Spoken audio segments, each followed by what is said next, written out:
Hello there, and welcome to the Paranormal Guys. Coming to you live from my northern studio in the snowy Great Northern Kingdom of Vermont. Oh, and I'm not as freezing tonight as I was last night, but it could be worse. I mean, it could be better, but I ain't gonna complain. All right, so I apologize. We've had some technical difficulties tonight with the studio, and my guest Claire has been amazing and waiting on us.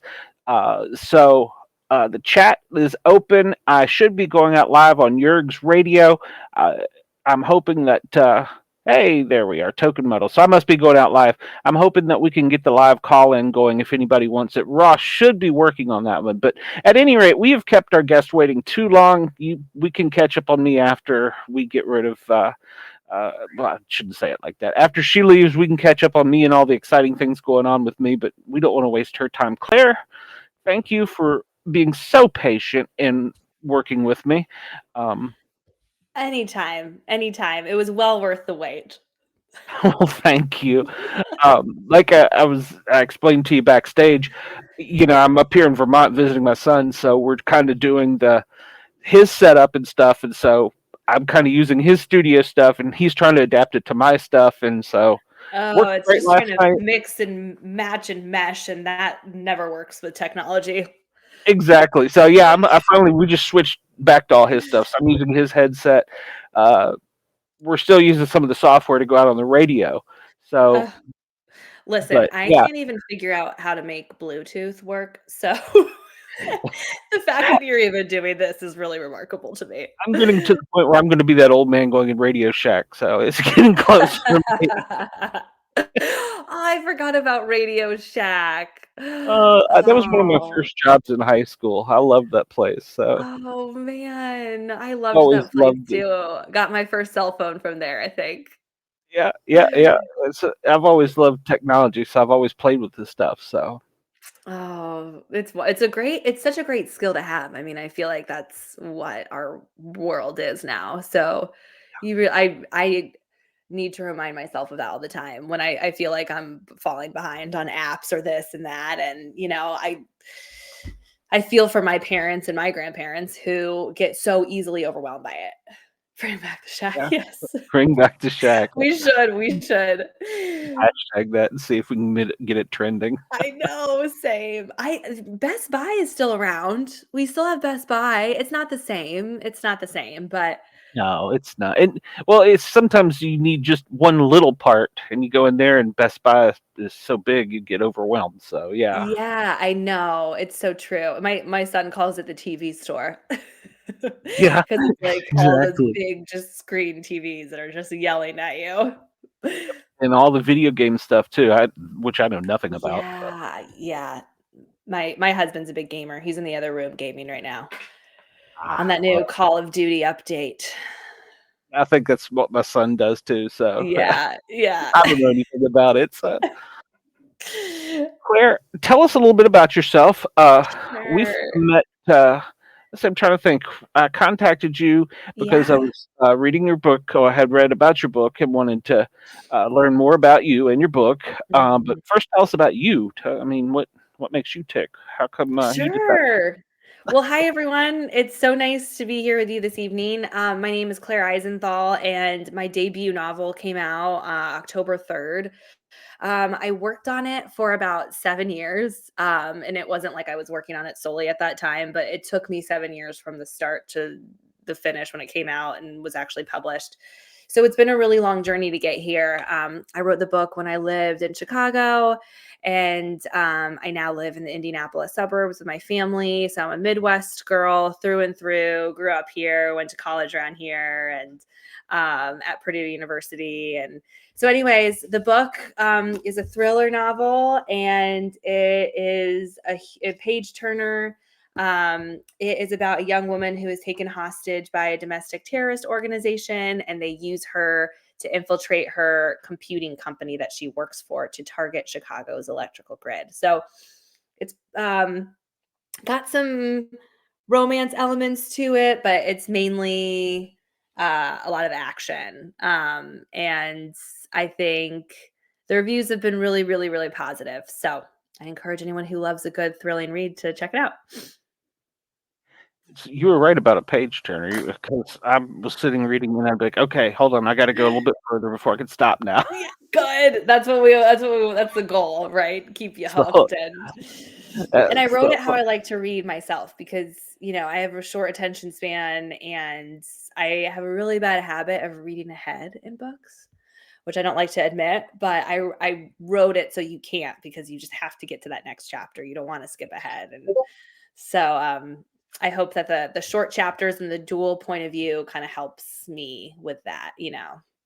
yeah, the short chapters did, but then I just found myself, okay, I fell asleep last night reading some of it, and I woke up at like 6 this morning with the iPad in my lap. So Oh, good. Oh my gosh. Well, I love hearing that. I can't wait to hear your thoughts on the end. The end is probably what's really been yeah, it's so far it's great. So, oh, good. so Good. Thank you so much. what prompted a little girl like you to write a book about a big old domestic terrorist organization? I get that question a Describe lot, yourself as a actually. Midwestern girl there. So I know. Well, a lot of people look at me and they're like, "You wrote this?" And I'm like, "Yeah." And a lot of that is because I think the voice of so one of the point of views of one of my main characters, I guess you could call him the antagonist, is his name is Wolf. And you never find out his name. He operates under an alias because this domestic terrorist group operates entirely under aliases that are all inspired by different animals. And you learn the reason for that when you read the book. But he's a very intimidating, dark. Um, how would you describe him, Glenn? Like, just so he's very lost, and he's yeah, been he's like a completely lost soul, kind of. lost soul. Like, he's been completely ostracized from society, and he's really ruthless and vicious, and angry and bitter with the world. That's And an emotional attachment. yeah, exactly. And so a lot of people are very surprised to learn that someone like me can write a character like him, but he actually came very easily to me. And I also get a lot of questions that are like, was that hard to kind of write in his headspace? And I don't feel like it was. I think I was very much inspired by, and to kind of go back to your original question, the world that we live in now. I think that, violence and brutality have become almost normalized. I think we've become very desensitized to violence. And I think storytelling is a mechanism that allows us to think about people and their backgrounds differently. Sounds like Glenn. Funny. Glenn, I don't know. I didn't think that about you. You seem like this like warm, lovable Oh gosh, guy. I don't know. Okay, now don't be telling rumors on me now. So Were you Glenn, I want to hear a little bit about your background too. And I'm sorry if I'm sure a lot of viewers know this about you already, but you were a firefighter. Are you still? Are you I was a firefighter paramedic. okay? I've Wow. worked in 3 states: Virginia, Tennessee, and Georgia. I worked up until September of 20. I was attacked on duty by a pit bull and am no longer able to perform my job as a paramedic firefighter. So um, Oh I had to my go through the workers' gosh. comp, the surgeries, and the whole Oh thing. no. I had done this back in 2015 as a comic book thing, and I loved doing Ooh. it. And I decided out of sheer boredom, because I couldn't do anything else, I was going to try it again. And I had some friends that encouraged me. Brenda, one of the people out in the audience, she was a big help and got me going and encouraged me. Um, and it felt natural. I mean, I like talking to people, and as part of my job as a paramedic is to, I'll say interrogate, but I have to get to know you in 5 minutes and know what's wrong with you and how to Yeah. fix. And Oh so my I gosh, the felt like it was pressure of kind of, that, I can't even imagine, like, the stakes of that are so life or death. I mean, it can't be any higher. yeah, yeah. I mean, I agree, but when you're doing it, um, it was just like second nature. Um, Yeah, and I I miss bet. it desperately. I mean, my fans will tell you that, Mhm, there's not a show probably it doesn't go by that I don't say something about wanting to be back out there in the streets and doing the job. But mhm, I got grandkids now, and mhm. getting up in the morning isn't as easy as it always used to be, especially after all Yeah. these aches and pains from the surgeries. So Oy. I'm just kind of chill and see what happens. I've got plans to write a training book so that people don't get attacked on duty, but not just animals, but by people, bad people. So that's one project I'm working on, and I've got a Mhm. novel in my head that I still haven't quite figured out how I'm gonna get Oh, out. you I've just gotta started. start. You just gotta start. Yeah, I've started it. I've started building my characters, and I got a good baseline. But Oh, the that's first few exciting. chapters, I'm sure you know this, and is the hard part because you've got to teach your audience each person, each Mm, player in the game, and mhm. so it's sometimes it's difficult to do, and you don't want to be Charles Dickens and drag it out. Yeah. You want to get the point across. You know what I'm saying? Yeah, I do. So Mhm. that's the kind of where I'm stuck at now, but it'll happen. I'm finding that of course I haven't worked on it while I've been on vacation. I find that it's easy once I sit down and just start banging on the keys. The hard part is going back later and trying to put it together, if that makes sense. Yes, it does. Yeah, it really does. The structure of it is, I think what a lot of writers really struggle with, and it takes a while. It does take a while, and it takes many drafts usually to, like, really figure it out. So, I think it's great that honestly, if you're just banging on the keys because you just don't put pressure on yourself, and that way, um, like, it's so interesting because I think every writer has a different nemesis, whether it be like redrafting and rewriting, which is mine, or whether it be the blank page, which I think some people get really paralyzed by. Um, and so it's just kind of like figuring out what makes you tick in order to just get it done and get it down and like, you know, m- giving yourself enough to work with so that when you go back to it, you can piece it together and make it work because you can't do that if you don't have it down, anyways. Mhm. When you started in yours, you kind of did little time jumps. Yeah. Um, and how did you have to write it all together and then kind of go back and cut and splice to put it back together? You know what I'm saying? Like, in other words, did you write the whole Yeah. scene out and then go, okay, I'm only going to include this and then cut to this scene like a director would? Is that how you intentionally did it? Oh, that's a really good question, in comparison. N Sorry. no, I'm actually trying to think. I did not I did not, but um like, that's not how I wrote it, but I have had to go back and, like, move chapters around a lot. So, the Okay. opening of the book now was not the opening of the book originally. And I don't know if you've gotten to the opening yet, so I don't really wanna, say too much, but the opening was originally showing us a lot more about Wolf and his background right out of the gate. And when I was in the process of trying to get published, I would meet with different agents and editors, and one in particular who I really admired in the industry was like, "This isn't where your story starts." And I was like, "Oh," it was just such interesting and it was really good feedback. And so that was what changed everything to the concert scene and opening of the concert scene. Um Okay. and it was kind of a natural um I to me, structure is actually one of the easiest things that comes to me.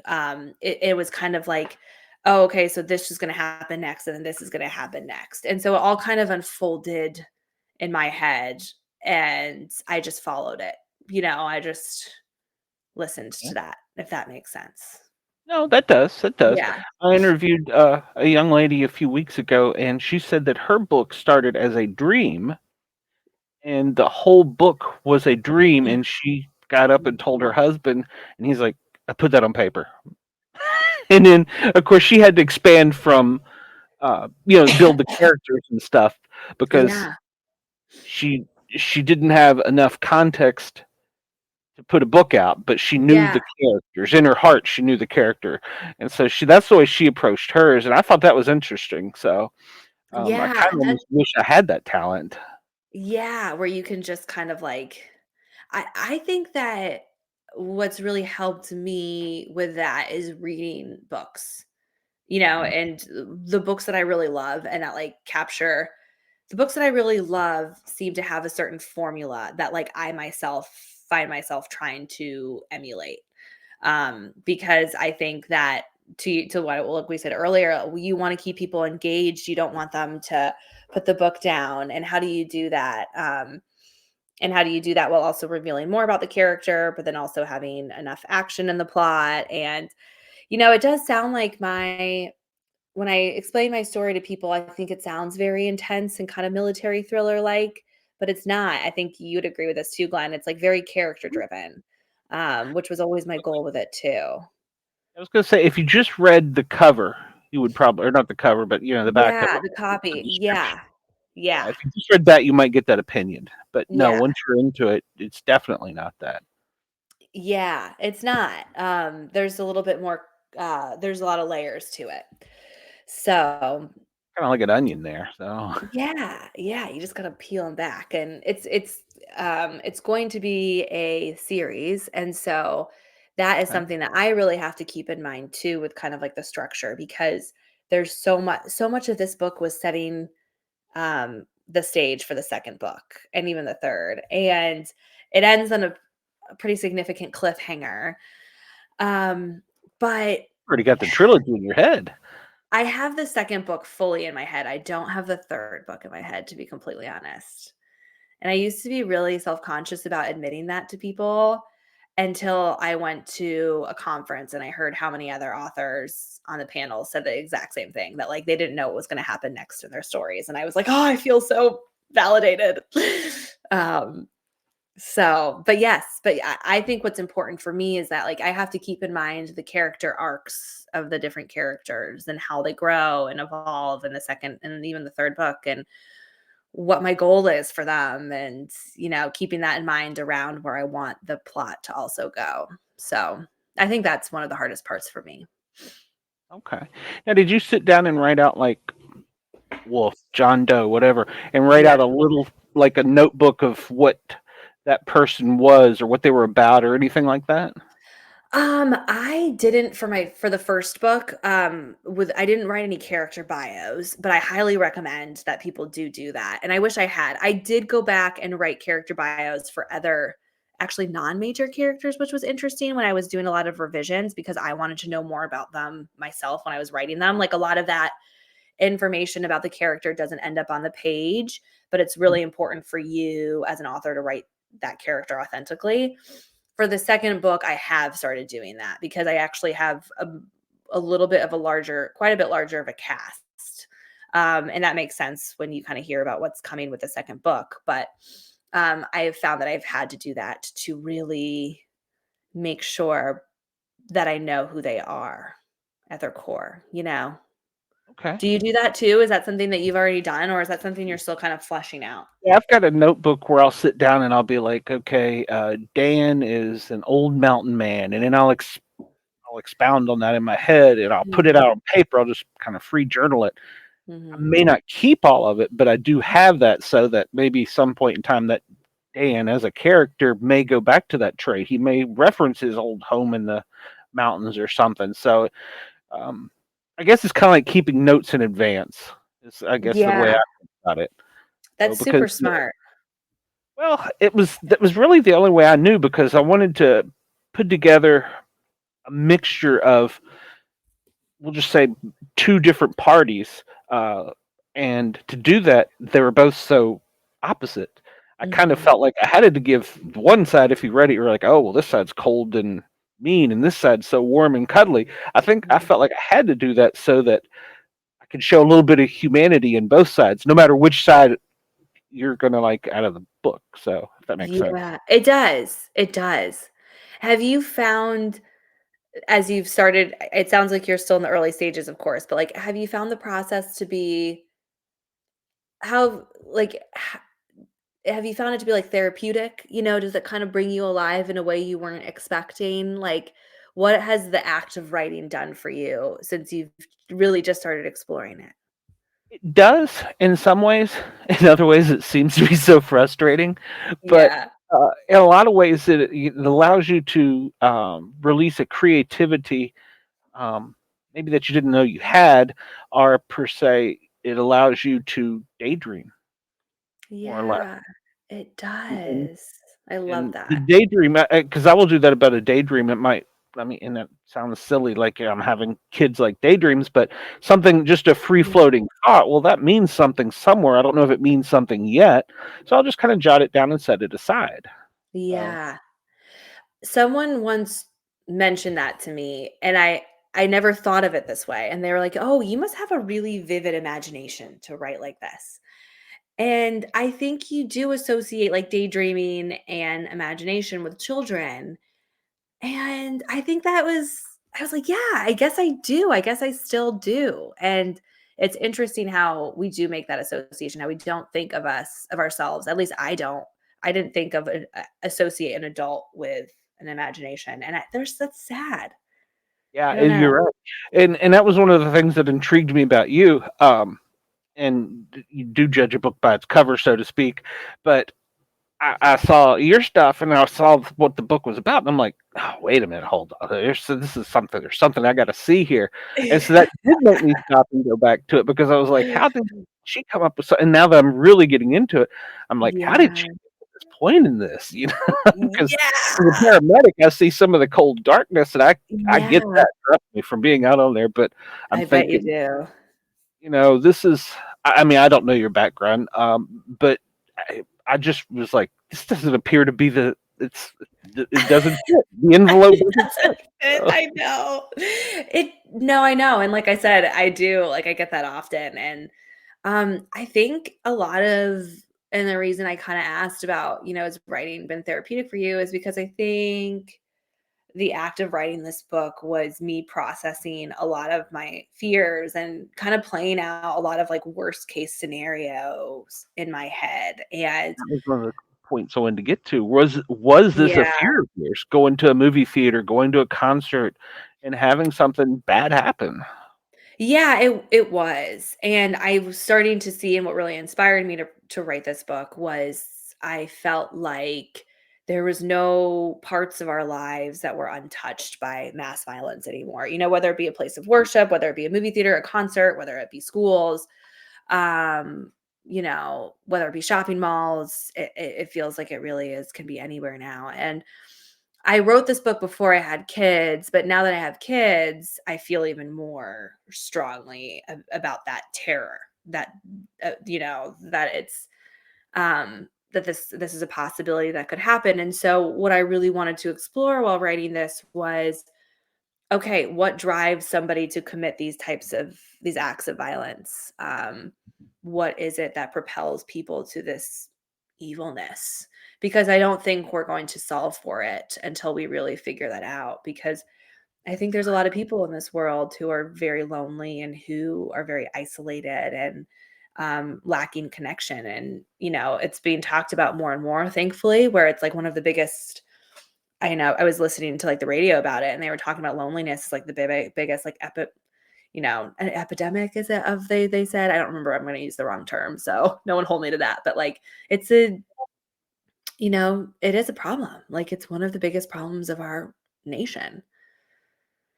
So Yeah, you're right. You're right. And one thing that always stuck in my head was, you change your life or change the way you do things because of a fear, you're letting the terrorists win. I know. And I letting know. the terrorists win is, well, it's not very American, but it's also not very, what's the right word? It's not that it's not rewarding, but it's almost like it's taking a piece of you. You know, Yeah. you didn't go Yeah. get the chocolate chip cookie because you were afraid to go to the cookie store in the mall, or you didn't Mhm. do X because so it starts to take away a little bit piece by you. Yeah. And on the other side of this, I could see where we could turn into almost the anti of your character like that and become just as cold and bitter about things. Yeah, yeah, it does, and as you were saying that, I was thinking how my husband and I, we went on a my husband had a holiday party, and so we went away for, like, a night, and we were grabbed something quick from a mall to eat before we, like, went and checked into our hotel because it was right by the hotel, and it was a shopping mall, and we both were like, we were like, "I don't know if I feel safe here." Like, we were like, our sense of security has, um, really become so distorted now. And so Mhm. you're right, like, uh, d y how do you ensure that that isn't something, A, you now project on your children, and that Yes. that's not something they should have to live with and grow up with? So how do you ensure that they're in a community where you feel safe and they feel safe? And how do you ensure that it doesn't take away pieces of you so that you, like, can't live your life normally, you know? I don't know. And, you know, the old saying, "Bad things happen to good people." You know, Yeah.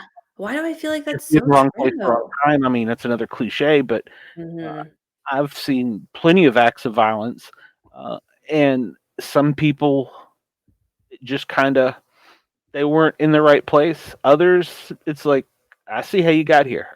Yeah. And, Would you um, say it was, like would you say it was a majority of, like, "Oh, I see how you got here," or was it, like, pretty even? usually, as far as murder, and that sounds bad to say, but I know murderers, that's not the way I mean it, but Yeah. usually it's an intimate relationship. It's something where it's an exchange between 2 people. Mhm. Um, Now the random acts of violence, that is usually I've kind of noted more towards the younger generation. Mhm. Um, and I Mhm. don't know why that is. I'm not a psychiatrist or a psychologist by any means, but having just been on the streets, it appears that there's something clicking or not clicking maybe in the younger generation that the violence to them isn't as I don't know if the word significant or meaningful or what to them. It's almost as if they don't have anything. They feel as though Mhm. it's Mhm. like their future's already spent. Yeah. Is the way I get it. You know, Yeah. They have, like, nothing to lose. exactly, Mhm. exactly. So, but I mean, we know that's not true because everybody gets a chance. Um, in life, we all get a chance to go to school and we all get a chance at all the things. And a lot of times I do, like she's saying, a lot of the music and the TV, I think have a Yeah. negative influence. I mean, I didn't grow up with Leave It to Beaver, but I wasn't far behind, you know? Yeah. Yeah. Totally. Yeah, no, I mean, it's so true. It's like, it's kind of like I said, it's like everywhere now. You just can't escape it. And now that it's on your phone and you literally can walk around with this little mini computer and to access whatever you want whenever you want it. In instant news, we can find out Instant when the news. president farts, you I know? know. Matter of minutes. You know, it's silly. I don't need to know this. I don't No, care. I feel like I'm gonna like use that so many times now, Glenn. But it's true. I mean, if you think about it, back before the first, where I recall it becoming so prominent, was the first Desert Storm War. You know, in the Bush era, it's Mhm. like you just suddenly it's right here in our living room. You know, used to it would be over Yeah, there, and like you yeah. said, now it's on our phones. And I don't. I think. I mean, I know I'm getting old. I hit 50 now. I get it, but I don't think we need to be inundated with that much stuff.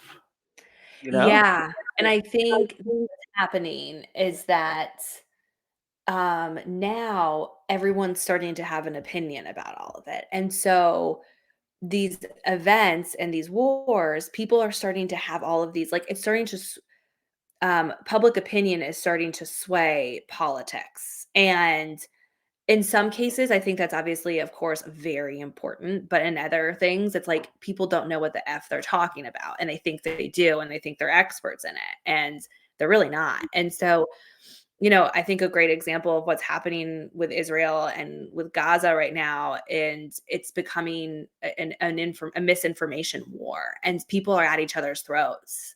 And Absolutely. I think that's the prime example of that and what to expect for future conflicts. Yeah. Um, yeah, Yeah, it's crazy. it is crazy. Uh, It if you is. if you read one headline, just one headline only, a Facebook headline on something, and it's inaccurate, and you never go back and learn that it was wrong or it was fake news, to coin a term, and that gets you angry inside, then you're not doing yourself due diligence by researching, for one. But the problem is that we have too many of those drive-bys that don't research the articles, that don't research the Exactly. things, not just in the media, but I'm talking, if you form an opinion, it's, it's Yeah. bad because people step on ants, whatever, uh, if you just read it, lady kills a, what do you call, a herd of ants? I don't know, a colony of ants with with her foot. Oh, well, Yeah. that's bad. But if you read Yeah. she had to save her potatoes or her farm or whatever, that's a different context. So many Yeah. people just read that one little blurb and not Yeah. know You're the whole thing. 1000%. That it's So very dangerous. It really is. It's really, it really is, and dangerous. I don't know how it's gonna play out. no, and it's only get more. I mean, Yeah. I know now that I'm doing this. I never knew there were so many social medias. I know. I mean, the, Sure, you're seeing that too. oh my gosh, yes, and I have found everyone the most what I've learned the fastest these past 2 months since the book has come out is, like, I always thought on my publishing journey and on my book writing journey, I was at the hardest part. Like, I thought the writing the book was the hardest part, and then getting it right, and I thought the hardest part was getting it published. And now that I'm here, the hardest part is marketing and promoting the book. I mean, it is nothing could have prepared me for that, I think. And the expectations and like keeping up with it. And to your point, like social media, I mean, I have to be on like Instagram, Facebook, Twitter, or now X. TikTok is so Oh, huge. And then even like YouTube. And I'm like, that's a full-time job. That's a full-time job. I yeah. don't have time for that. You gotta stay up late at night and come talk to dumb podcasters. So, No, this is the best part about my job. And I well, that's can't good. yeah, I mean, this is what I love to do, but to think about creating a TikTok video and to think about how many, like, views and likes you're gonna get, that is, like, the bane of my existence. Yeah, the guy who runs the radio station for me, Ross, he's always reminding me. He says, "Don't look at the views on your shows. Don't." He goes, "You can't see my listeners." He goes, "And they go back Yeah, and watch your stuff." He goes, "Don't look at that. Don't pay any attention because yeah, I get so wound up in. Well, I only had 20 views on this video. I don't know if it was me yeah. that sucked, the guest that sucked, or it was the wrong time, or whatever." Mhm, And mhm. so I was, and then TikTok. I hate TikTok with a Oh passion. my god. I really, really struggle with TikTok, and it's interesting because I've also learned that, like, you have to speak to people differently on Instagram or on Facebook than you do on Yes. TikTok. Like, it's like a different language, and I don't the book talk community I have actually found to be incredibly supportive, more supportive than the community on Instagram, like the Bookstagram community. Um, but I don't enjoy scrolling through TikTok. Like, I don't understand the appeal to it either. I don't really love it. I don't either. Well, so, and well, hi, and let me go back and touch on something too. You get so many people that get negative on there too. I They can know. No, downright you mean. do. And there's no You point in that really either.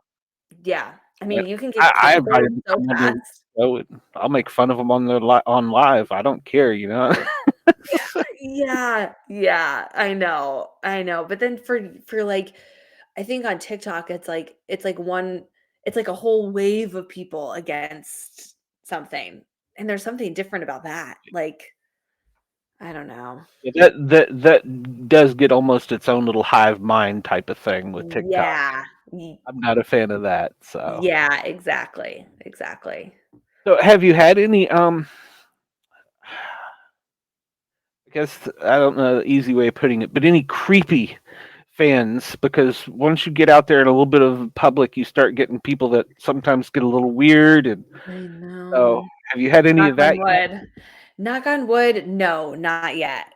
Good. No. I've only had really positive, but it's coming. Like, I know it will come in the sense too of like or like nasty, people who reach Yeah. out and things like that. I know it's inevitable, but so far it's just been really positive. Like One the people restraining order in. So, oh god. Oh no, don't put that on you know, me, just some Glenn. dumb podcast. Uh, well, so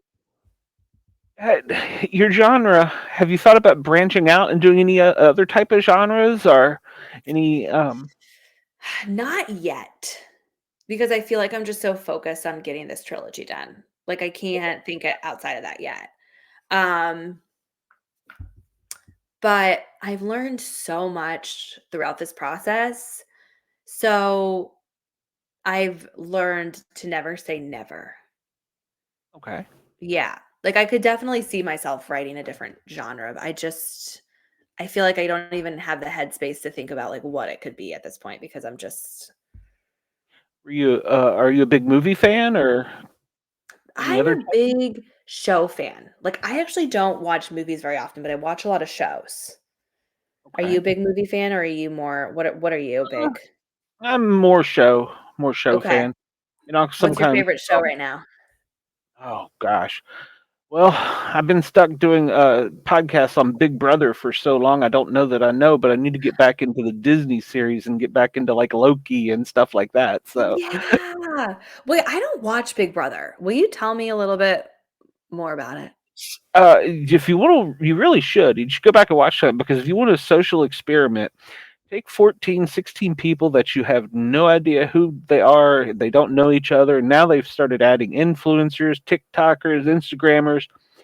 They lock them up in a house in California. They take away their smartphones, their newspapers, their TVs.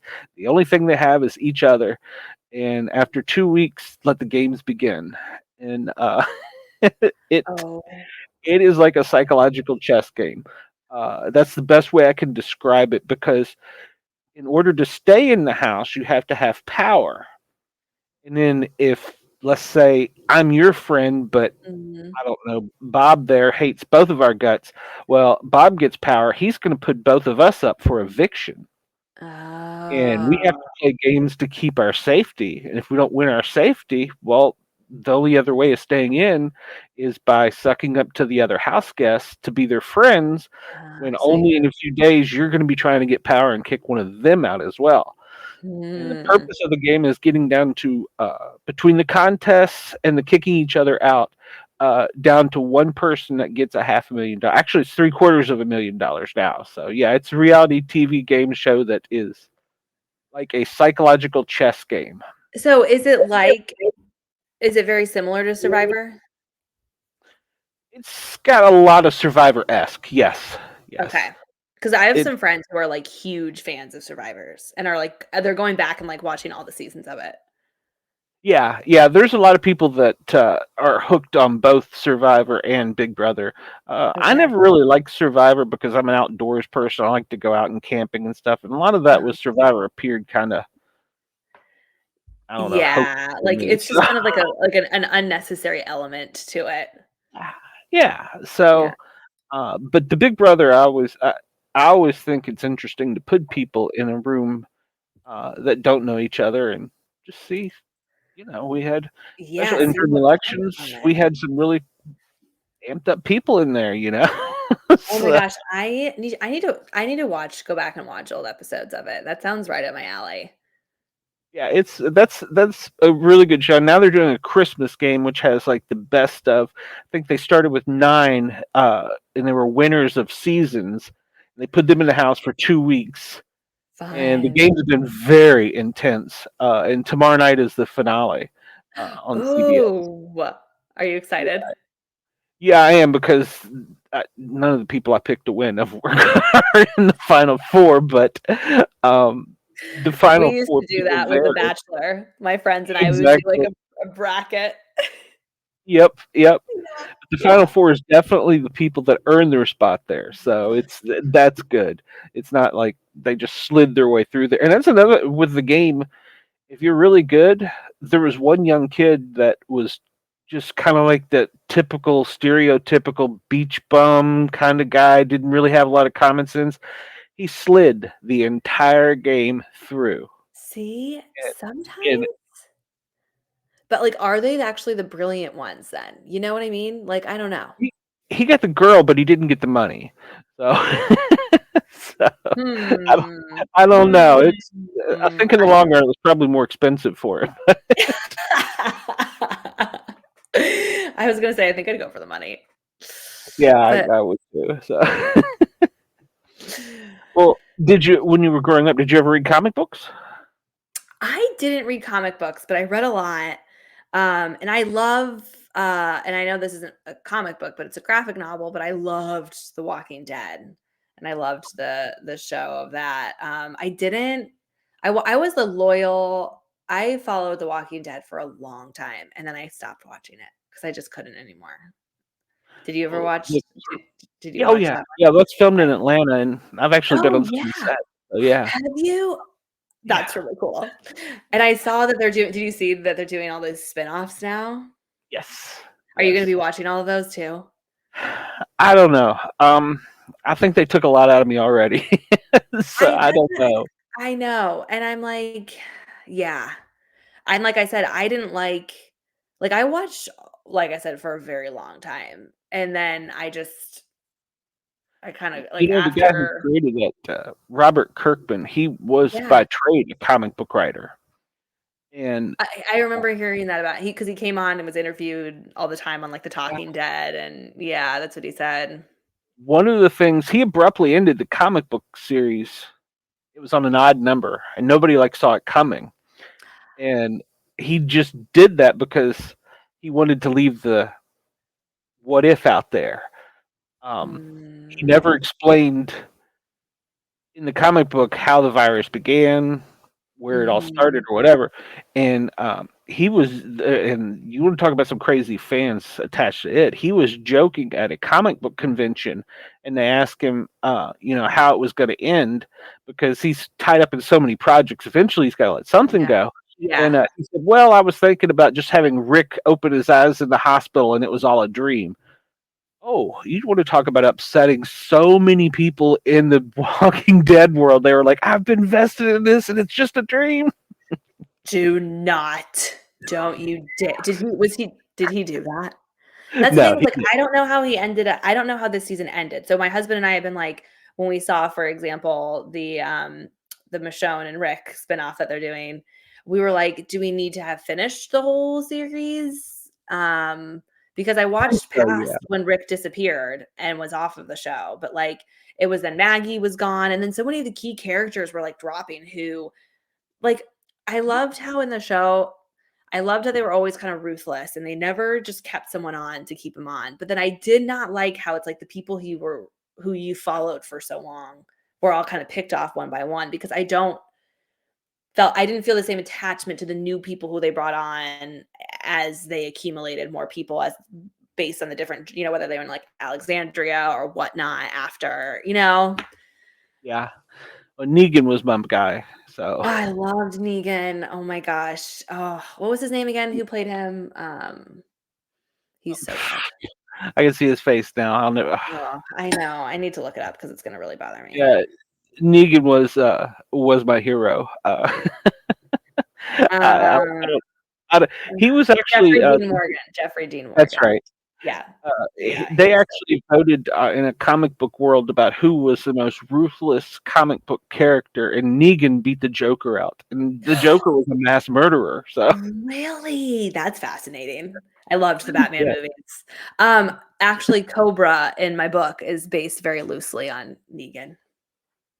Ah, okay. Mhm. I'll have to Yeah. keep that in mind now. I'm gonna go Yeah, back and he's not a huge character, so you won't see much more of him other than some of the initiation scenes, but he was based loosely on Negan. I loved him okay. too. All right. He was such a Well, I mean, brilliant character. we all borrow things, so I know. Yes, we do. Yes, we do. we can But take and refine your character could be Duke in my book that does something quite the same, you know? You yeah, never know. yeah, you never do. What is it? Imitation is the most something of Form flattery. of flattery, yeah. Yeah, Yeah. yeah, you got what I Well, was trying to say. one thing we always ask our guests, Mhm. because we are the paranormal, we talk about ghosts, things that go bump in the night, Bigfoot, stuff like that. I love that. You ever had any paranormal experiences? Hmm, Um, honestly, I don't think so. okay. You seem like you're wondering though. I am. I'm, like, thinking back, like, I feel like I'm going to, like, I'm gonna be, like, laying in bed and be like, "Oh, darn it, I should have told Glenn this one time." But nothing jumps out at me. My, mom and my great-grandparents, my mother and my grandmother, grew up in upstate New York, and my great-grandparents owned there was a home that was in our family for almost 100 years, and I remember growing up and we would spend summers there. And my mom and my aunts and my grandparents and everyone who had been around the house for a long time always told ghost stories about being in that house because the house has just been in our family for so long. So I do that. Like I never experienced anything firsthand, but like there were lots of stories of being in that home for my family that had experienced them. So Anything what's one that you've experienced? the Bigfoot is. I don't really like the scary things that come in your room at night. I prefer the big hairy things out in the woods. So that's actually how I got my first interaction with the paranormal. Was a Bigfoot that I saw as a child, and then from there it just kind of opened up the rabbit, or I went down the rabbit hole, I guess. So. Do you And remember it, like, vividly, that experience? yeah. Oh, yeah. I remember it. I mean, it was like clear as a bell. I could still see the eyes and the teeth. It was just like that etched Chicken. in my mind. So yeah, chicken. Yeah. Brenda. Oh yeah. Well, there I did try and run. I will tell you that. So. Was it But terrifying? How did you even like, were you scarred? well, we had heard about this creature for living in the woods just outside of Washington D.C. called the Mount Vernon Yeah. Monster. And we'd heard of this creature in the woods for the longest time, and we were like, "Oh, this is just your parents tell you don't go out in the woods, boogeyman's gonna get you." Yeah. We were always like, "Well, we're gonna go out in the woods and see if the boogeyman gets us." And one night while we were out Straight prowling Stranger around, Things, like yeah. exactly. And so while we were out prowling around in the woods one night, we were on a golf course, and we were staying out in the middle of the greens, and when we came down a little hill, looked down and we saw something. We thought, is that a homeless person? Is that a hobo? And Yeah. it stood up. It was definitely not a hobo or a homeless person, and it let out a nice little growl, and we de-asked the area. So it So chased you us. were with other people who, like, saw you? Like, you Yeah, were me not and alone? two of my high school friends growing up. Yeah, our classmates Was growing it a up. Yeah. bear? It wasn't a bear. We're sure it wasn't a bear. No, it wasn't a bear. This thing ran on 2 feet. It reached up on top of I don't know if the colonial era fences that they used to have with the bricks, and then the boards would go in Uh-huh. between them. Uh-huh. Well, this was an old boarded up home, and they had put chain link fence on top of that to keep people out, us. And on top of that, there was the 3 rows of barbed wire. This thing grabbed the top row of barbed wire and flipped itself over and ran across the fire road and did the same thing on the other side, landing in like a little swampy area. And that's where I got the up close view of the face, where I could see the eyes were just a silver reflection. There was no person in there, and the teeth were probably the whitest teeth I've ever seen in my entire life. So, and it kind of growled at us, and we were like, "Okay, it wants us to leave. Whatever it is, we're out. Check, it wins." So, Oh my goodness. I'm sorry, Yeah, I feel like your viewers have probably heard about this one for, like, many times, but I'm, like, r I'm oh, yeah, floored. always, I'm sure there's probably somebody who's heard it, but, and so that got me and I did grow up in a haunted house too, so that was kind of another thing. But that's why I'm not a fan of the haunted things, so Yeah, I bet. That did bring back Stranger Things. Did you like that show? yes, yes. Love that The other show. one filmed in Atlanta, so That was filmed in Atlanta too? it I is. feel like Yes, it is. there's, like, almost everything that's filmed in Atlanta though, I feel. Atlanta is like Hollywood South. Um, Yeah, it's almost annoying because, now there's so much going on there where there's HBO, Disney has a theater studio there. There's like 2 or 3 others. Um, it's they constantly are either messing up traffic because they're filming in a downtown or they're yeah. doing something, so it's almost of an inconvenience, so Yeah, that is the people it brings in, I'm sure can be a little. yeah, well, then there's those, so yeah. So Yeah, Atlanta's got its own little melting it's pot getting of stuff. crowded. It's getting crowded. Yeah, yeah. Well, I don't wanna keep you. I'd love to keep you and talking to you Yeah, forever, but I know you gotta I be a know, mommy in the same. morning. If I didn't have a curfew with my Your bed. husband's gonna be up playing video games, He so probably is. He probably is, but I'm like, "Fine, have fun. I need my rest." you don't need beauty rest, come on now. Yeah, yeah. So, where can everybody get your book? Anywhere. You can order on Amazon, you can order it on barnesandnoble.com. It's in I don't know if it's in an Atlanta Barnes& and Noble. It's anywhere. And if Okay, it's not if you walk into your bookstore and you ask for it and it's not there, ask them to just order it for you and they call me, will. I'll beat them up, Yeah. you gotta have Yeah. Claire's book. Yeah, say like, "Why do you not have this here?" Um, Do you have a but website? I do. It's, www.claireeisenthal.com. So my first and last name, the book right here. Oh, Brenda, it's in Texas. Yay! Yep, Better it's, be. it is a good, The Rising it is a Order. good book. Yep, Yes. And, Glenn, I expect a review once you're done because I wanna hear your thoughts. So you have to message me and let me know. I can do that, and I wanna get an autograph, because 'cause you're gonna be famous for Yeah, I you be oh, doing, I you think you doing so? movies, well, this book really it A lot has, of people do say that. They're like, "This needs to be made potential into a movie." Yeah. 'cause the opening scene is almost like a movie. Yeah, it's very cinematic. A lot of people have said that. So hopefully we'll Exactly, see. I mean, you never know. And I can't remember who said it here, but you never say never because that means giving up. So we're definitely not doing that. that's I right. love that motto. I'm not gonna say that. So it's um it's been a lot of work, but my favorite part has been the readers and people who've read it and have connected with the story and like it. And like I said, I think it's a really engaging read. And I think it'll keep you on your toes. So thank you so So much far for it has having me, been. Glenn. Oh, yeah, I get to read a lot of books for people and, Wonderful.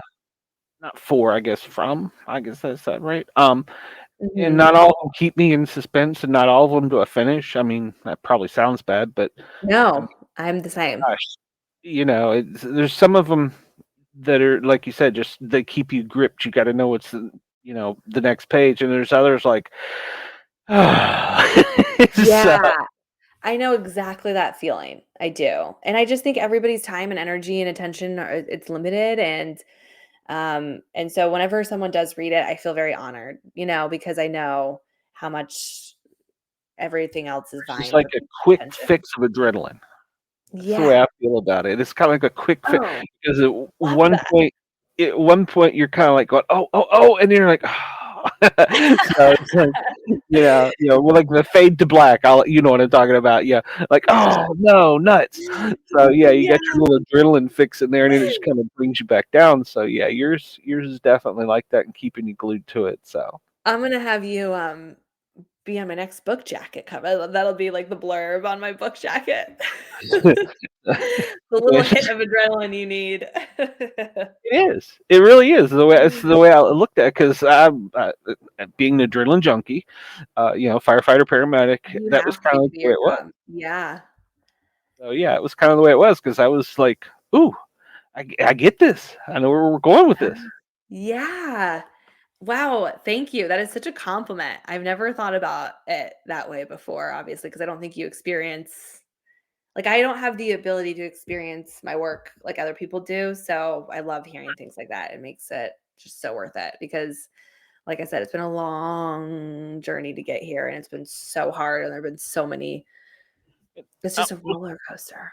was gonna ask you one other thing. I know you need Yeah. to go, but did you No. ever think about self-publishing?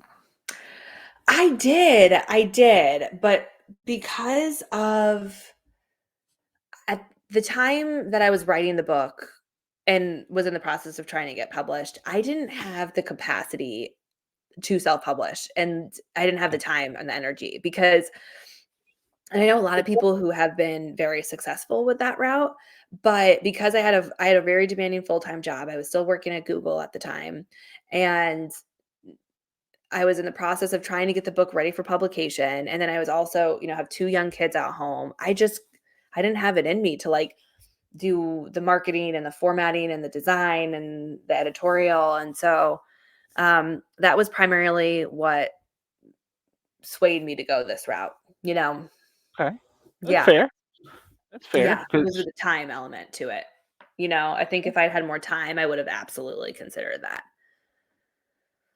well, Yeah. and then there's always the next book or the book after. So Yeah, absolutely. I mean, you make a lot more money off of your books that way, but I've learned that it's very hard to sell. It's hard to make a lot of money on this because you think that you can get out there and sell a couple hundred books easy, but it takes a lot of work to sell a couple hundred books and you max out of your network very quickly. Um, no, I did not use a ghostwriter. I wrote everything myself. So you will yeah, not find a you ghostwriter trust me. When you go read it, you'll look at her and go, "Where did this come from?" for Because you are the typical middle Midwestern housewife or young Yeah, executive. I don't know. We or can put you in a so I box if you seem. want to be in a box, but then when you read this, you're like, "Ooh, this is dark." So Yeah, I know, I know, we'll but get you into comic books next. You can write a comic books. I think I would really like that. I would think I would. I should read more comic books. Some of the artists or some of the comic book people I've interviewed have said that writing a comic book is harder than a novel because you have to describe the scene, the little panel, to the Yes. artist how you want it, and you almost have to write a mini book about Yeah, each little panel because it's in your mind and you see it and you can paint yeah. it with words, but that doesn't mean Claire's going to see it the way I see it. So I yeah, I've cannot imagine that element to it. Like, I think maybe I could kinda, like, plot it out and write the dialogue-ish or, like, play around with it in that capacity, but then, like, to actually, like you said, to, like, illustrate it and bring it to life via, like, pictures and characters and to have to also, like, bring a character to life that way too with such limited capacity. Yeah, actually, no, I couldn't do it. I couldn't do it at all. yeah, I think it would be more stressful. Initially, that's what I wanted to was write a comic book, but then after interviewing so many of them, like, yeah, no, no, I Yeah. don't, I don't What's have it your in me. what's your favorite of all time?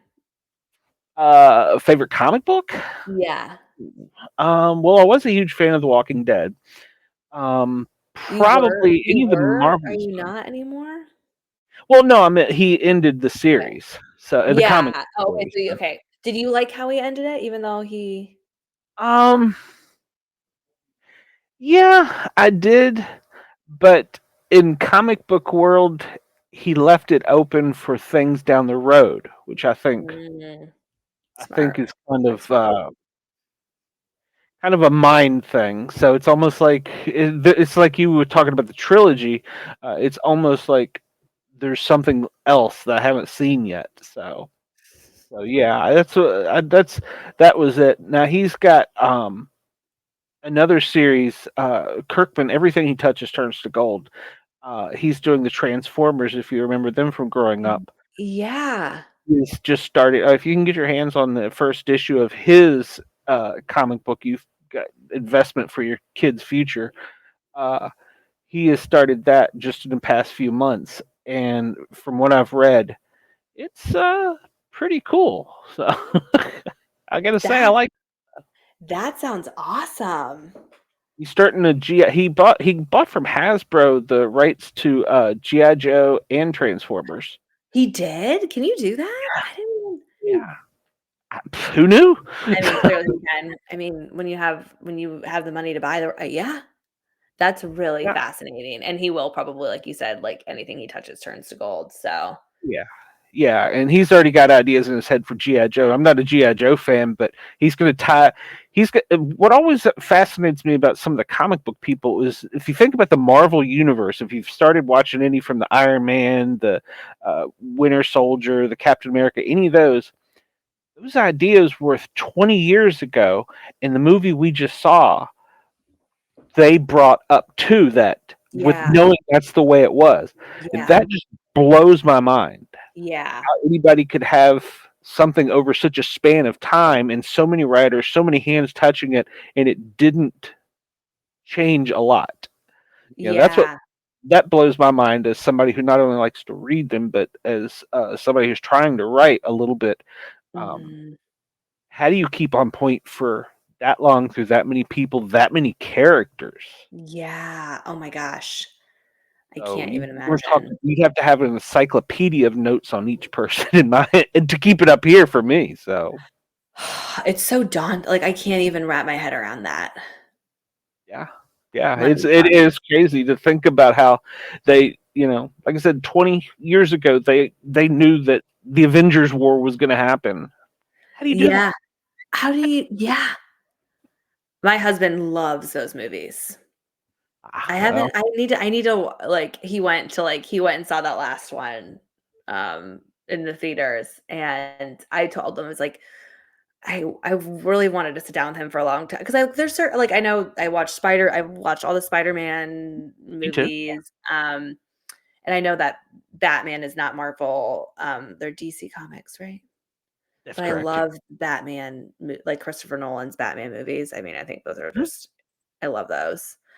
Only thing I But didn't like about the DC's part is they did each movie independently, and I think they could have put more clumping them together to get more out of us. agree. I, I Yeah, mean, agree. And, they were like, good what happened movies. with the whole Robin? Like, did the Robin Yeah, and nothing panned out, right? With that? yeah, Yeah. uh, I wonder yeah, why. and well, I don't want to get you going on Yeah. comic books. In the DC world, they have screwed up comic books really bad because DC will they'll just end a comic and start a brand new one, and it's the same characters, but they're in a different world, and this is confusing. How does that work? How does that work? Yeah. It works when you have loyal followers that like to read your stuff and your stories, and you just come to an end, and you're like, okay, we're going to start again. It's Yeah. like watching Aunt May or Uncle Ben die over and over and over again. Yeah. Oh my gosh. Oh my gosh. Um, Well, I feel like comic books have been the creative, like you were saying, earlier, have been like the creative inspiration for so many people. I mean, it's what started at a young age so many authors and people's inspiration for storytelling and characters and even tropes that are in books and in popular tropes that are in comic books, and it's such an influential piece of history, honestly. and now comic books are on so many different topics. You know, Yeah.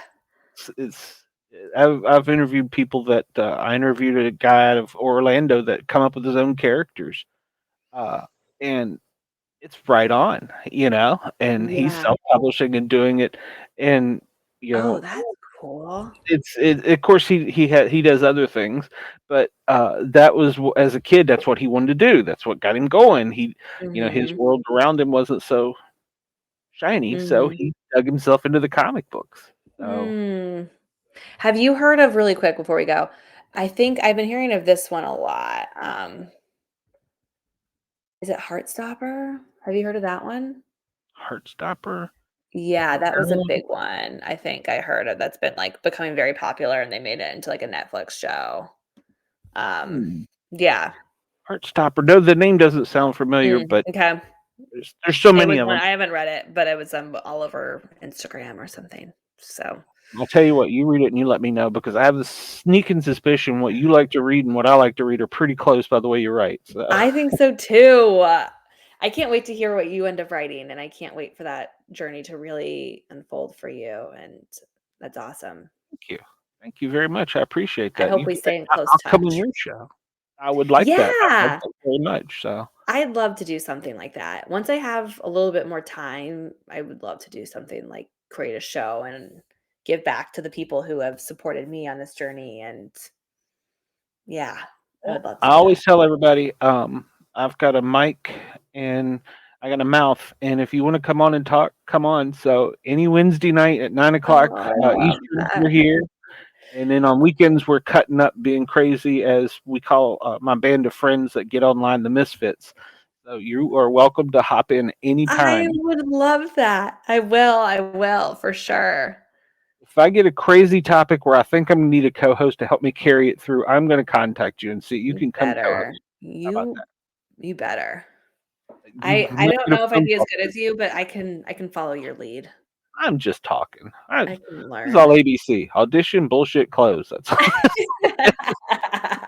I love that. I don't know what I'm doing. You saw There's that so earlier many from there's so many isms I'm gonna take from you tonight. there This was was so so many, much you saw fun. me fussing because I couldn't get buttons to work on a screen backstage. I was so impressed. Are you kidding? I was like, "Wow, we're doing this. We're going live." Like, I don't know. Anytime anyone can make anything like this happen, I'm just beyond impressed. Well, I'm happy that I impressed you, but I don't understand some of the magic that it made, because, like I said, Well, we you heard did me it. cussing. Thanks for everyone for sticking with us because I'm glad that we're you showed up, Claire, and I'm glad. I really mean that. I have a time traveling vampire coming up that I might need some help with, so brush up on that. So done. Right up my I will, alley. I will contact you. Please do. All right. All Well, Claire, right. you get some rest. Take care of those babies tomorrow. I don't know what your Thank you. weather's going to be up there for Christmas. I hope that you get a little bit of snow. I don't think so, but it's gonna be like rainy and 50 and gross. So Well, it's but like it'll be 20, and cozy inside. That's what I say. I'm like, we're not gonna be going outside anyways. So hopefully Santa's good to your kids and you. So yeah.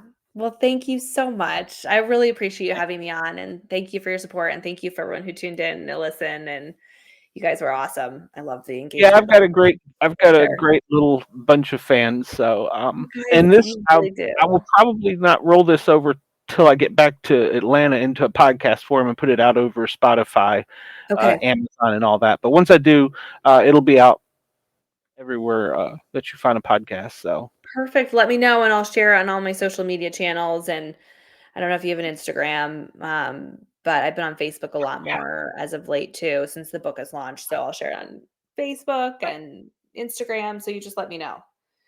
awesome. I will do it. I will do it. So I'm gonna wait till the first year on Yeah, everything. yeah, yeah. Oh, please. Yes, of course. All right. Well, All right. you spelled Mary wrong. I love you, Brenda, Brenda, but not that kind of Mary. I've already Mari. spent too much money there. Oh, There. We'll talk to you soon. Thanks for coming. thank you. Uh, All right. Bye, everyone. I'm gonna Good stay on here and night. socialize with a few of these people and let them know what's going on with me in Vermont. So, Okay, lovely. All right. Bye. It was wonderful meeting you in person. right. Thanks, Claire. Okay. I appreciate it. We'll talk soon. Yes, please. Good night. All right. Bye. That was great. I was so glad that she was able to come on. I was afraid that the show wasn't going to get off tonight because, well, my co-hosts all bailed on me for one. For two, yeah, I did just throw them under the bus. For two, um, the studio setup that I was using last night worked perfectly, and then tonight something changed, and we're still not clear what it was. Um, but it caused all kinds of problems and feedback. I think we almost deafened Ross with some of the noise coming from it. So, but we got it worked out. I'm obviously using my son's headset, um, and I'm hoping it sounds all right.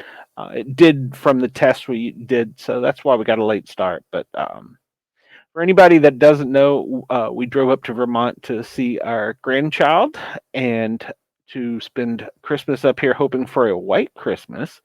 Um, hasn't necessarily panned out the way we wanted it to. It appears it's just going to be a cold Christmas, although it has snowed a bit. Uh, but it's not like we were expecting a huge blizzard. But they say something may happen towards the end of the week, so we'll see. So that's all that's new with me. If anybody wants to hop on here with me and while I'm still live, I'll be more than glad to throw it out there, open mic. Otherwise, well, I don't know that we're gonna have a wet one up here. Um, I think all that's gonna stay to the south. If it was as cold as it is, it would definitely be snow.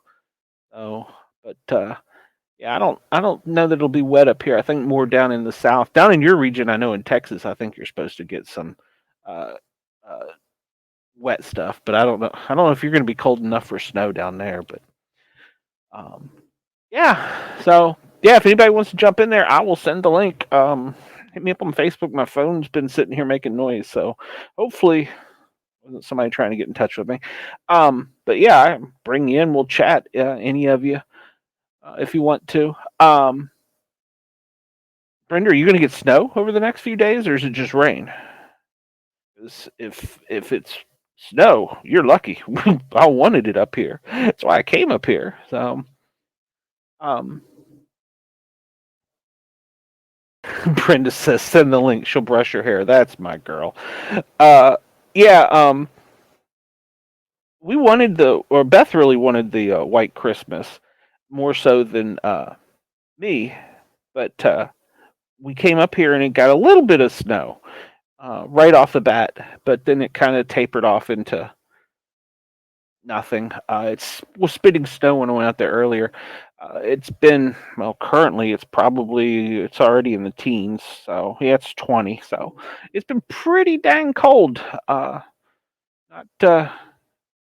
no rain. But it's been pretty cold up here. We've gotten to spend some good quality time with the little grandchild. She's great. Love being around her. And I got to spend bonding time with my son while he cusses the computer because it's not working. So yeah, but all in all, it's been fun. Vermont is very beautiful. It's very very cold, more cold than I was anticipating actually, but it's very beautiful. It reminds me a lot of Tennessee. It's very rural up here where he is, and is part of the Northern Kingdom. It's very rural, but God, it's beautiful. He does have some woods on his property, and I have been trying to get myself acclimated a little bit to see if I can go out there and see if I can see anything squatchy. Um, so he hasn't seen anything, but who knows? If they like the cold, it's here, so they can definitely not have to worry about it. Um, but yeah, and I've been reading Claire's book. Claire's book is it's I if you followed me enough, you know I'm not a huge reader. Her book is keeping me locked in there. I can't put it down. As I said last night, I fell asleep. This morning, woke up at 6 a.m. with the iPad in my lap where I was still reading it. So, yeah, it's a good book. So make sure to pick up her book. Um, and I will post the links. Probably not till I get back to Atlanta, but I'll post and update all the links and stuff and put it in the comments. Um, I'm sure that you would enjoy it. Most of my fans would enjoy that type of genre because it's it gets a little dark, a little twisted, but it goes into things that we like. So it goes into the areas of the fantasy land that we like, and then we have to remember that it is just a novel. So I should actually went over that a little bit more with her, but yeah. So any more questions? I see Ms. Brenda is popping in here. Any more questions for us? Hello there, Brenda. How are you? Can you Yeah, hear me? that I brushed my hair. Hey, I brushed my teeth today, so I Oh, mean that's shit. one. Oh, mine are easy. I just take them out and brush them. It kind of works out better that way. You get everything off. Alrighty then. Good to know. Good to know. Uh, Yeah, how's we were trying to get the show set up, and It worked fine last night. It worked fine. No, in fact, no, you weren't backstage last night. You were backstage the other night, The night before, and yeah. it was fine. And then tonight, I I don't know. learned. Ross and Kyle, Ross is friggin' amazing. Him and my son Kyle worked on this for about 8 hours trying to get it figured out. Oh wow.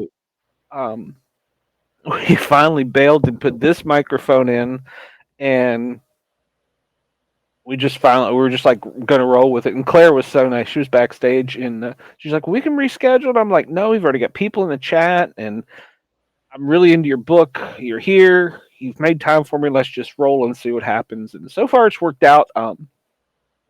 Yeah, I still don't know. Kyle said he's gonna try tomorrow to figure it out to see if he can with a fresh brain. So. Is there a show this Saturday? Well, we can Or talk no? about that. Okay. I haven't scheduled one, but some people have said they wanted one, and if people want to see the Misfits, we could have our own little Misfits Christmas show, and just whoever's around wants to hop on here, we can do that. So Yeah. that's fine with me. Not- I'm not going anywhere for Christmas this year. And then I don't know if you found out, but my aunt, my godmother, passed away this morning. So Sorry. I'm gonna try to make sure my some of my other family's going there, but my daughter can't go. So my daughter was gonna go spend Christmas with my cousin, and now they're on their way to California. So it's been one of those days, let me tell you. Oh, Well, it's not a good time for anyone to pass away, but around the holidays, it yeah, seems like it's even worse. So yeah. And I hate to hear that. I've been I've got a doctor's appointment at 7:40 in the morning. I've been fighting an infection, so I've got to get some antibiotics. So I'm really not down for any travel. So, and that's what happened with her. She had an infection. It went septic, and I guess she had a little internal bleeding, and they didn't know from where. She went back in the hospital, and they put her in ICU, and I guess from what they say, she just didn't make it through the night. My daughter called me really early this morning, and I was half not even knowing where I was, hopping into walls when I was trying to go to the bathroom, and I was a big mess.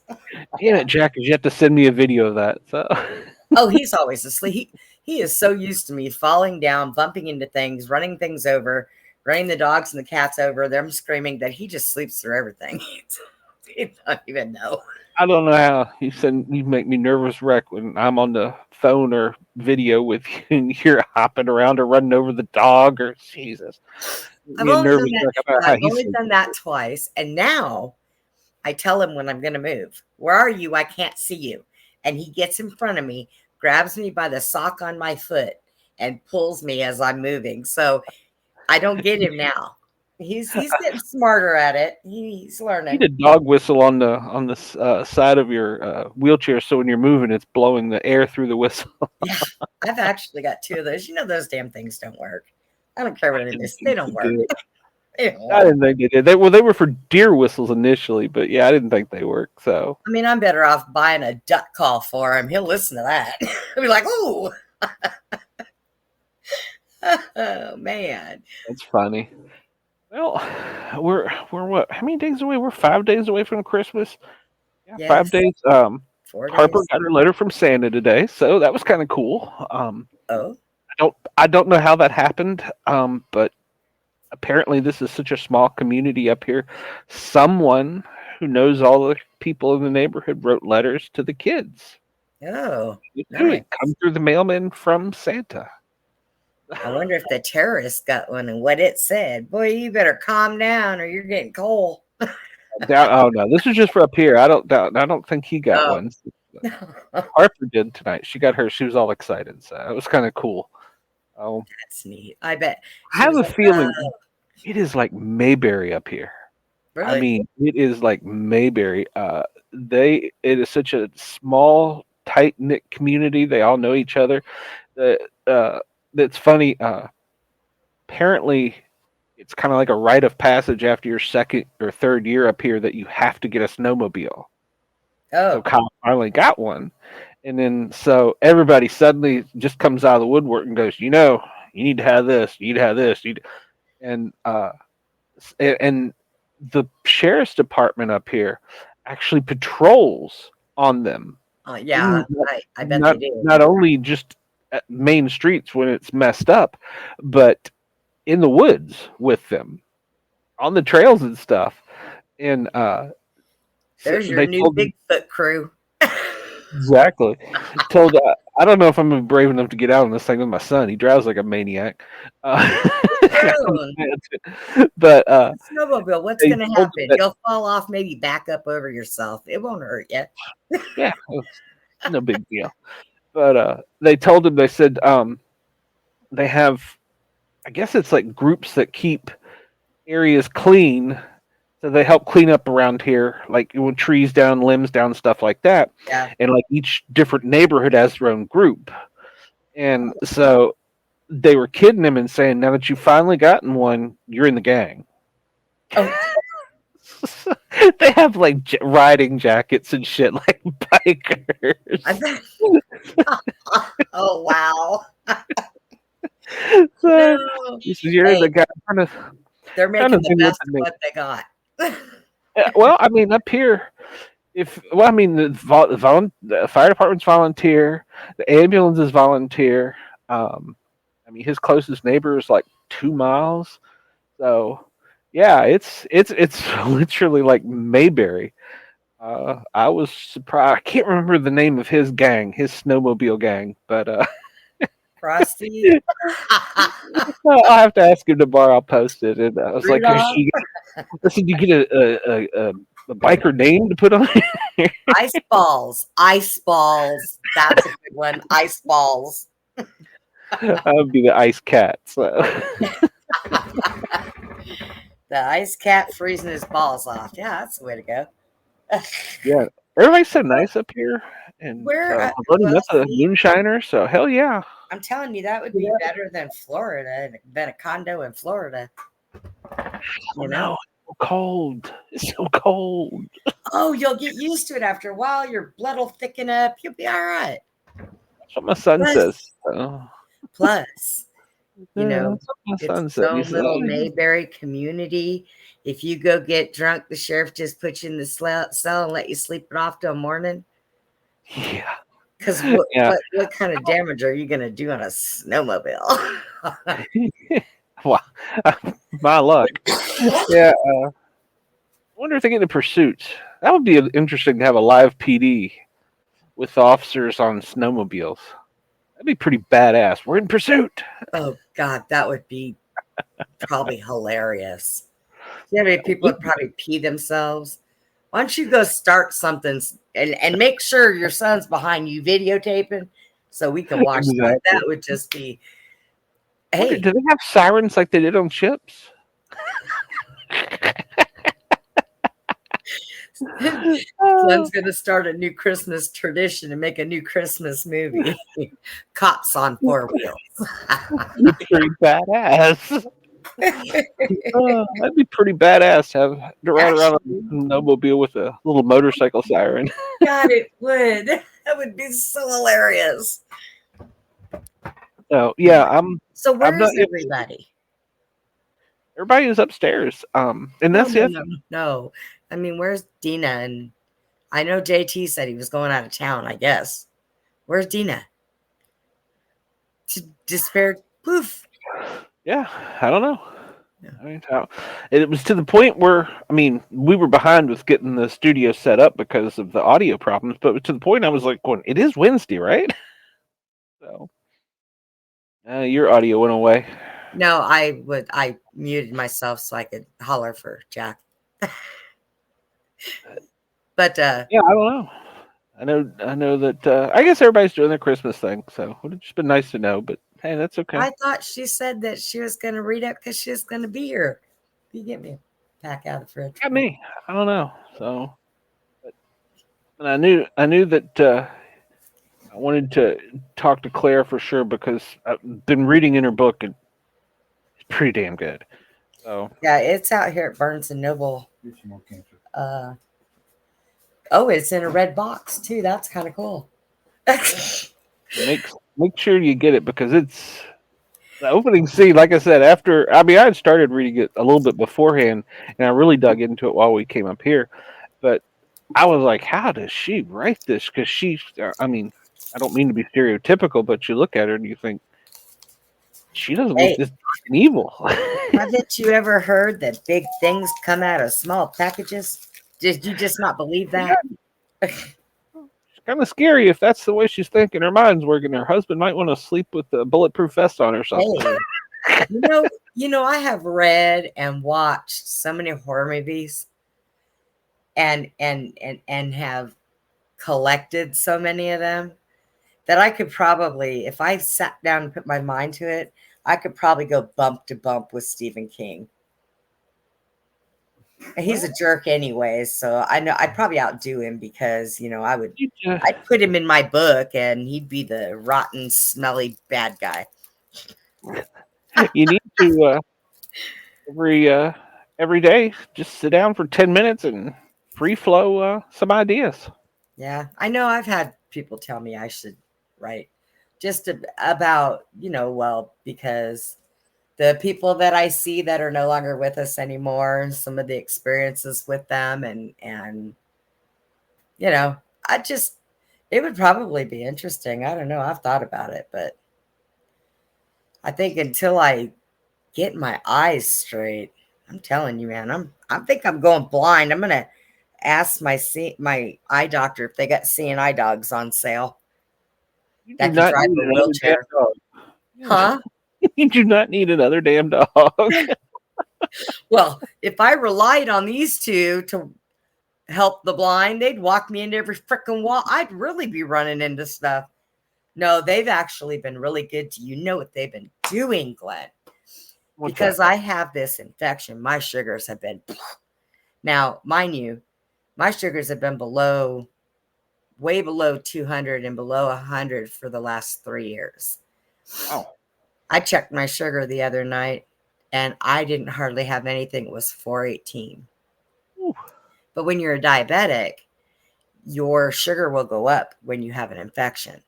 that's correct. So the dogs for the last week, I've got Tucker in here looking at me, trying to sleep with me. I woke up last night, I was laying on my side and Putin was across my face, laid on my head. It's like, so they're like battling to be up there with me. And the cat keeps trying to get in bed with me. And because they know they can smell that my sugar is way off. And Yep. I guess it's concerning them. So, oh yeah, it's been a battle. And then Putin will sit up on top of me and growl anytime any of the other animals move too close to me. I'll hear him. I'm like, oh my God. Yeah, like what are you gonna do, you little shit? So. I know, right? You're like 5 pounds of vicious. All right. His mouth isn't even big enough to go around my pinky, but yet he tries to act like he's big. He even gets mad at me and I'm like, yeah, okay, whatever. Pick you up by your little neck and just go, what? Yeah, so they've been doing pretty good. They know that, I'm not right. And I've had so much going on between the last 2 weeks that they know that I'm not feeling up to par like normal. So they're, oh yeah, they've been doing good. They've been trying to make sure mommy's okay. Although I'm not used to having, Jack has a big bed in his room. I've got a twin size in mine. And I'm not used to having them all in the bed together with me. And I can't move. It's like if I move, I'm going to roll over the little one. He cries. I move. I kick Tucker. He looks at me like I ate his steak. I move wrong and clip the cat and she smacks me. She got me and drew blood the other day. Good Lord. So when I go to sleep, I have to lay still and not move. I thought about putting them all underneath the covers and just farting one night and holding the covers down. Maybe that'll teach them a lesson. Asphyxiated. But you know what? They're dogs. It probably wouldn't bother them. They smell worse when they smell their own I was butts. gonna say their nose is what, about 400 times more sensitive than ours. So Yeah, so nothing bothers them. You're like, that's the best you got? I know, right? They're like, you better do better than that. You think that's something? Let me show you what Purina does. Yeah. Nothing could be worse than I live next to a water treatment plant. Oh. And it's not all day, every day, but it's certain times of the day, certain days of the week. And the dog will walk out there and I'm like, ew, why are you smelling that? Do you know who that is? I don't know. I would argue one of my ambulance bases was near, I think it's Bush Beans. I think is who the company was. Oh, And they boil corn on oh, like certain days yeah. until you smelled thousands of gallons of corn burning. Not burning, but boiling. Oh, God. Yeah. That's, ugh. And then I you know. could tell that when they were doing the corn and what was Well, the other one? It was horrible. I mean, I like corn on the cob, and I boil it to make it, or you can wrap it up, throw it in barbecue, but I prefer it boiled. And that doesn't really bother me. But I guess if you have tons and tons of it, and Yeah, I guess that would be kind of and pretty it annoying. would on a real cool day, it would settle down into the valley almost like a fog. Yeah. Really? Ew. Yeah, I never did like it. Or I mean, they make cream corn, they make canned corn, they make I don't know Yeah. how many different ways you can make corn, but Hey, that the day that they did do corn they make corn nuggets? That's the question. I don't think Bush's makes corn nuggets, so Well, our Bush's chicken up here, they sell corn nuggets. Oh, Bush's shit. chicken. What? Could have had my dog running down the road. The damn gate's not in the door. Oh Lord. Like, oh, let's not have that happen again. No. I've already gone through All right, that. well, I think I I'm gonna wind this. What? Huh? I said I think I'm just gonna wind this show down a little bit early tonight. Okay. I mean, Yeah, we'll talk about see what you want to do. But if yeah, else is going to come on, then yeah, Uncommon Soul. If you're interested in having the Misfits, let me know. Warren. Warren. Anybody's interested. I don't mind putting the show up and scheduling it. I think we could have a good time just BSing. We don't necessarily have anything major, but a lot of people are doing holiday stuff, and I get that. So yeah, I mean, well, like I said, if they want to, me not doing a damn thing for the holidays, so yay me. It gets dark up here at like 4:00, and everybody's already in bed. So, really, yeah, they've been in bed. Oh my god! Talk it's about weird. rolling up the sidewalks. Yeah, it's weird. Well, there's no Walmart, there's no Publix, there's no Safeway. Really? It's different world up here. Man, sounds like my kind of world. I need got a farmer's market. RV. Yeah. One guy makes the honey, another guy makes the liquor. Everybody, yeah. No kidding. Yeah. It really is. It's nice, but cold. How did your son land that scape over there? Well, I don't know. Now he works for a world government agency, so. Wow. Well, man. Who knew? I know, right? He passed the security check being related to me. That happened. Hey, I'm telling you, man. He's the keeper. That's it. Ladies and gentlemen, thanks for tuning in. Let me know if you're interested in seeing the Misfits Saturday. We'll get it hooked up. Y'all have a good day. If I don't talk to you until next year, Happy New Year. Merry Christmas. Talk to you soon. Bye. Good night, y'all.